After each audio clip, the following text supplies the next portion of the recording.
You'll see is a common refrain you'll hear from people when you're trying to discuss their unverified claims or beliefs or conspiracy theories.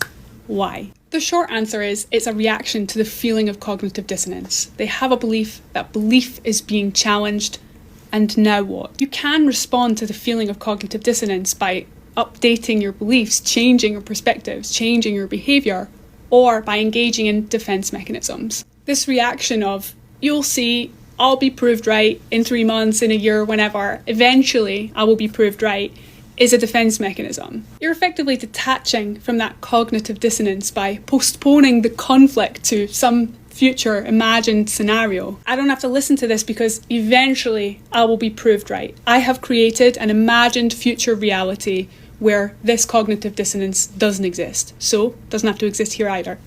Whether you choose to update your beliefs, behaviour, or engage in defence mechanisms depends on a lot of different factors, including neurobiology. Your brain has a model of reality, and when something disrupts that model, like expectations and reality don't match up, it engages in something called prediction, error, encoding, and it has to update its model. A simpler example would be like a motor learning task, right? You try to catch a tennis ball, you don't, your brain is like, oh, didn't quite catch that, I'll have to update my calibrations for next time. The thing is, the more models a belief is attached to, the more work the brain has to do to override that. And so if you have a belief that is a huge component of your worldview, your sense of self, your life philosophy, your identity, your behaviours, your voting habits, the causes you advocate for, the friends you have, despite the fact that that cognitive dissonance is itself a prediction error signal, it's probably not going to be sufficient to override all those different mental models. But it's a prediction error signal nevertheless. The brain has to do something to update its model, right?